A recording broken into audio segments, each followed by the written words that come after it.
Alright, so kita test kejap. Sebelum apa-apa, kita test dulu. A, B sama dengan CD over EF.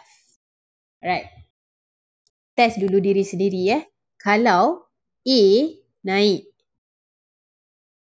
apa jadi dekat C? Okay, soalan cikgu adalah kalau A naik, if A increase, apa jadi dekat C? Okay, so kalau A naik, C naik. Alright. So kalau A naik, apa jadi dekat D? E. Okay, pause. Kalau tengah fikir tu pause dulu. Right, so kalau A naik, E akan turun. Okay, kalau A naik, apa akan jadi dekat B? A naik, B akan turun. Alright, kepada mereka yang memang dah tahu benda ni tanpa teka-teka. Okay, memang dah tahu kenapa. Okay, tanpa teka-teka dah tahu macam mana nak buat, siapa naik, siapa turun tu, tak ada masalah, dah boleh stop tengok video. Right, tetapi kepada siapa yang tak tahu tu, silalah tengok sampai habis. Alright, so cerita dia macam ni. Cikgu bagi tahu dulu syarat untuk tengok benda ni. Nombor 1, korang kena pastikan rumah dia asing. Okay, itu yang pertama. Yang kedua, tingkat dia. Tengok tingkat dia. Okay, kalau tingkat sama.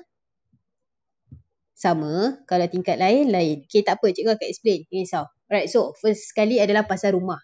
Okay, rumah ni kalau korang tengok kat sini, bayangkan sama dengan ni adalah dinding. Alright, lepas tu maksud dia sekarang ni, kalau kita jadikan ni sebagai dinding, okay, A dengan B dalam satu rumah. C, D, E, F dalam satu lagi rumah. Jadi itu yang dimaksudkan dengan rumah asing tu. Maksudnya A dengan C rumah asing. A dengan B satu rumah. Alright, so syarat nak buat method ni, rumah kena asing. So A dengan C kita boleh terus buat. Okay, tapi A dengan B tak boleh. Right, lepas tu tak apa, sekejap lagi cikgu tunjuk contoh. Alright, lepas tu tingkat pula. Tingkat tu maksudnya yang ada per ni. Okay, so maksudnya sekarang ni AB ni sebenarnya per satu kan. Okay, so katakanlah AB dia adalah satu tingkat dengan CD. Tapi AB, okay, tingkat dia tak sama dengan EF. Alright, so hadamkan tu sekejap.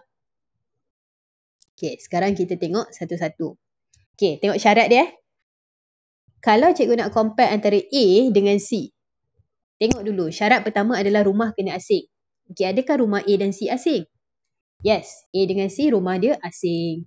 Right, so syarat pertama dah lepas, settle. Okay, sekarang kita tengok tingkat pula. Tingkat dia sama ke lain?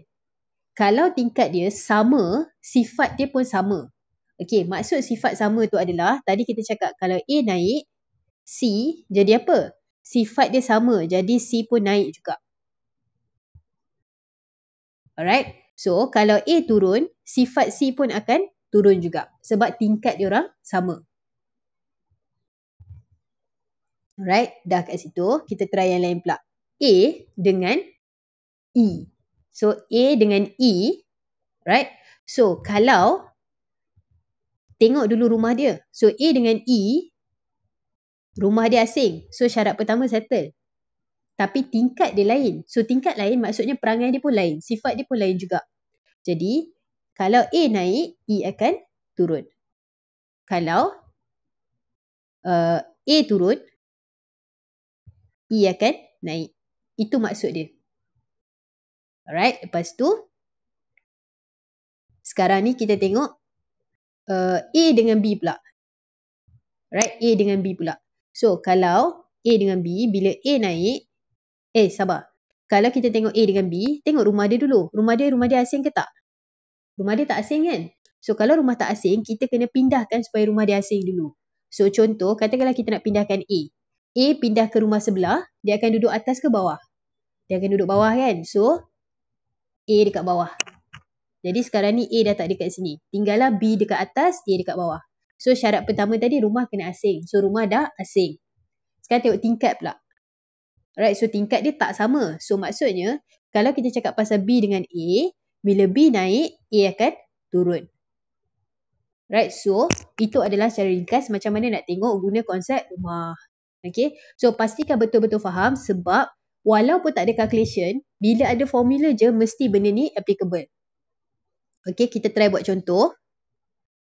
Okay, tengok kita tulis balik syarat pertama rumah kena asing. Alright, yang kedua kita tengok dia punya tingkat. Okay, so V sama dengan F lambda. Okay, V sama dengan F lambda. Kalau F dengan lambda. Kalau F naik, apa jadi kat lambda? Okay, so tengok rumah yang pertama. Yang pertama dia kata rumah kena asing. So F dengan lambda rumah sekali. So kita tak boleh nak compare terus. Jadi bawa lambda ke bawah ni. Right, so sekarang ni syarat pertama dah lepas. Rumah asing. So tingkat dia macam mana? Tingkat dia lain. So bila F naik, lambda akan turun. Right, tu adalah cara nak tengok. So pelajar boleh praktis dengan formula-formula yang berbeza.